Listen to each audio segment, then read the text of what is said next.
had a few close calls with nuclear Armageddon.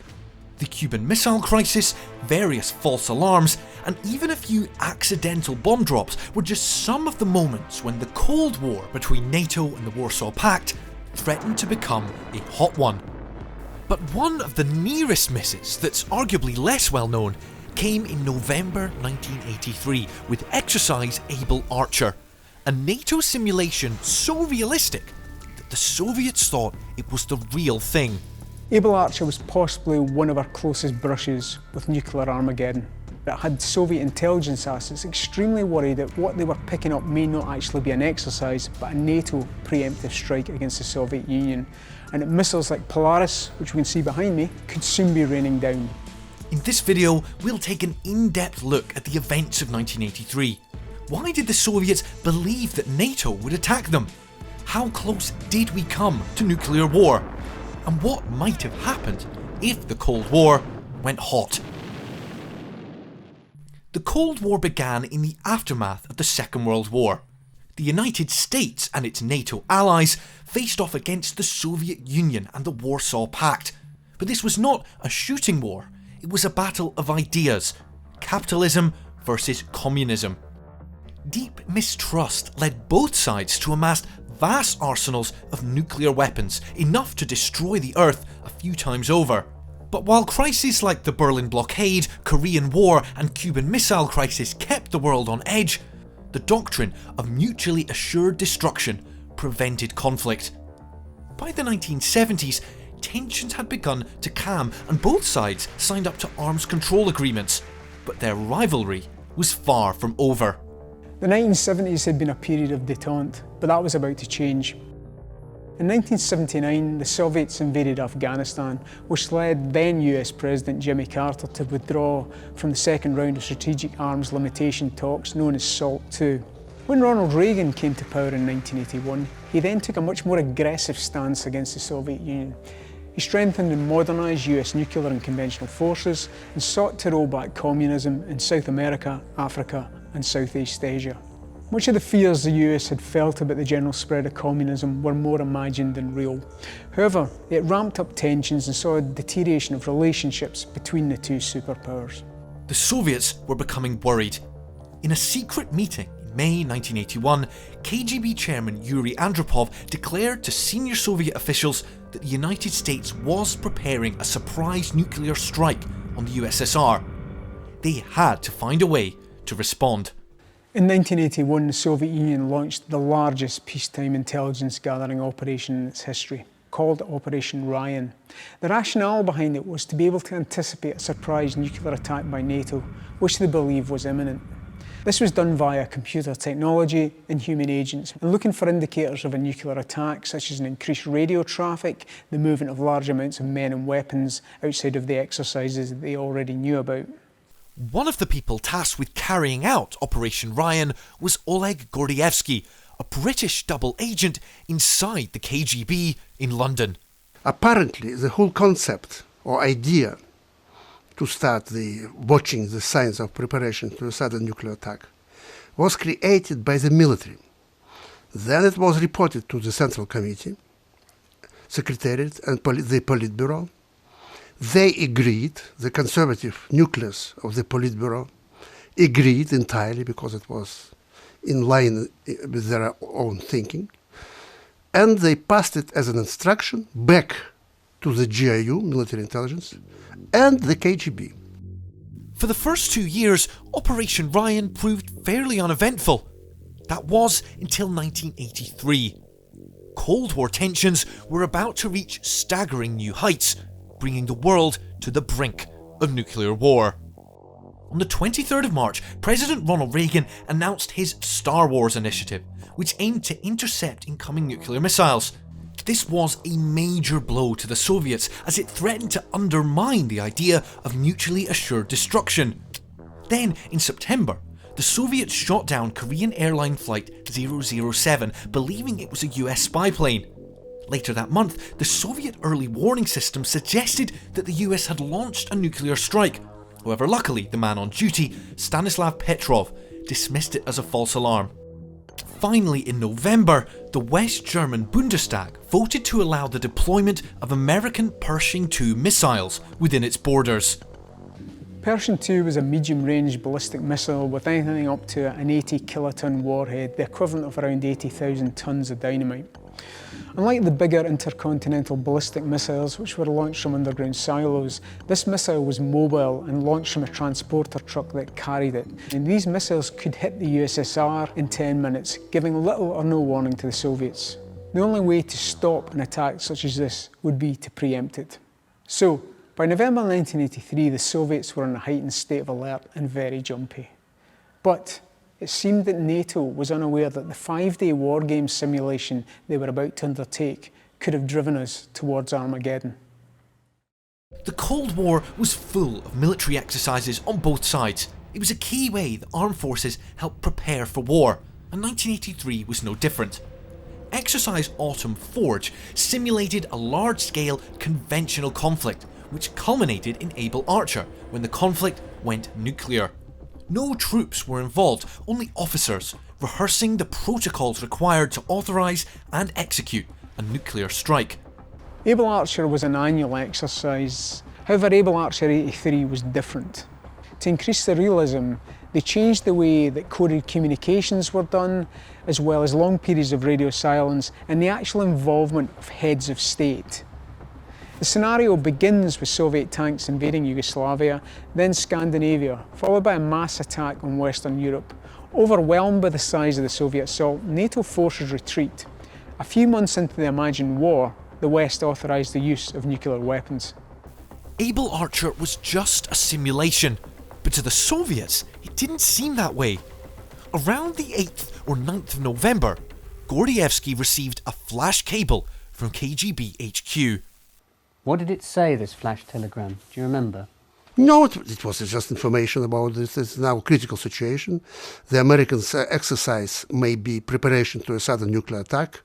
Watch the signs and report immediately to us about anything unusual, particularly any special signs of the preparation, and evacuation of the families and from the American embassy, or unusual activity near the Ministry of Defense and so on. The attack which NATO was simulating was exactly what the Soviets were fearful of and were trying to detect. The realism of the simulation, picked up by Soviet intelligence, strongly suggested a surprise attack was coming, and the newly arrived Pershing II missiles seemed to validate those fears. The Soviets moved on to a higher state of alert as they had what seems to be a genuine fear that NATO were going to strike without warning. Andropov mobilised large numbers of divisions and had missiles transported to forward sites. Some Soviet bombers were even loaded up with nuclear weapons ready to go. There is debate over how close we really came to a nuclear war. Some historians question the extent to which the Soviets raised the level of alert, seeing the war scare as a piece of propaganda manufactured by the Soviet leadership to generate hostility to the US. However, for others, Able Archer was a deeply perilous moment. After all, the increased Soviet level of alert could have been matched by NATO, which might have led to a deadly spiral. But crucially, the NATO officers in charge of Able Archer chose not to respond. The man who made the decision not to escalate things was Lieutenant General Leonard Perutz, who was serving as Assistant Chief of Staff for Intelligence, US Air Forces Europe. Perutz's decision to do nothing drew veiled criticism from superior officers. They described Perutz's indecision in action as fortuitous if ill-informed. Nevertheless, it was this instinctive decision by those in charge that may have been the thing that made the Soviets realise this was just an exercise after all, and by extension saved the world from nuclear Armageddon.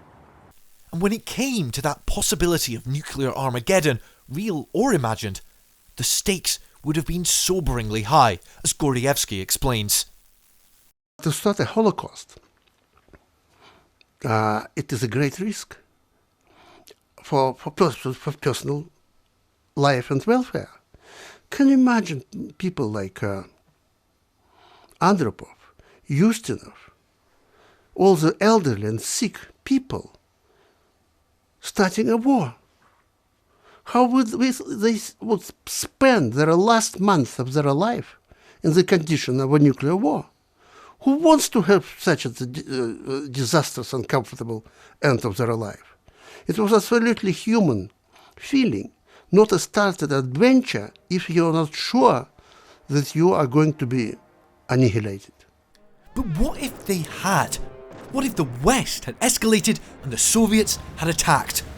Well, as outlined by Abel Archer, such a conflict was likely to begin with conventional forces. In this scenario, NATO was severely outmatched. In general, the Warsaw Pact's conventional forces significantly outnumbered NATO ones. At the time, NATO had around 2.6 million personnel committed in facing Warsaw Pact countries, 13,500 main battle tanks and 11,200 combat aircraft, including the joint West German, UK, Italian-built Panavia Tornado GR1 like the one behind me. The RAF's GR1 aircraft was capable of carrying the British-made WE-177 freefall nuclear bomb. By contrast, there were probably around 4 million Warsaw Pact personnel facing NATO, which consisted of 115 divisions of various types. Typically, they would have had fewer men than NATO divisions, but more tanks and artillery. In this scenario, as played out by Abel Archer, NATO forces could not have held the Warsaw Pact tanks for long.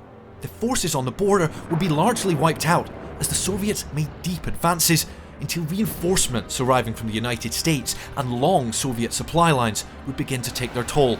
But as Abel Archer simulated, given the numbers on the Warsaw Pact side, NATO could not stop the Soviets without resorting to a nuclear weapon.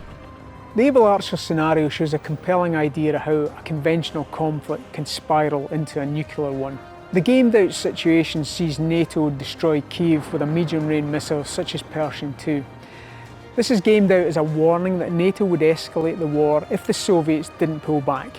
The theory behind this was one side had used the ultimate deterrent, and the shock of this should have been a wake-up to both sides needed to step back from the brink.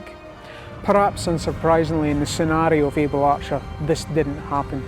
The simulation saw both sides' nuclear arsenals fully deployed, most of the world was reduced to ashes, billions were dead, civilization ended. The use of short and medium-range tactical nuclear weapons would likely have obliterated much of Europe, not before both sides escalated to the use of long-range strategic nuclear weapons fired from submarines and missile silos around the world. There were approximately 60,000 nuclear weapons in play in 1983. If they were used on a large scale, it's likely that most of the urban settlements in the Northern Hemisphere would have come under attack. This is Polaris, which was the mainstay of Britain's nuclear deterrent during the 1970s and 1980s. The adoption of Polaris, which is a submarine-launched missile, saw the nuclear deterrent moving from the RAF to the Royal Navy. This variant could deliver 3 separate 200 kiloton warheads. Although small compared to the larger intercontinental ballistic missiles in terms of payload, if you compare it with the bombs dropped in Japan, which had between 13 to 26 kilotons of warhead, it gives you some idea of the destructive capacity. This is what a strike from a 200 kiloton warhead on a city like London would look like. The initial fireball would vaporise and destroy buildings, infrastructure and people. Next, the gigantic blast wave would create a massive firestorm, generating winds travelling at several hundred miles an hour and flattening buildings within 2.5 miles of the initial explosion. Out to 3.7 miles, residents would suffer third-degree burns, with light damage like broken windows stretching out to 7 miles from the initial explosion. Finally, radioactive material would then spread via mushroom clouds, contaminating large swathes of land and making them uninhabitable for decades or longer.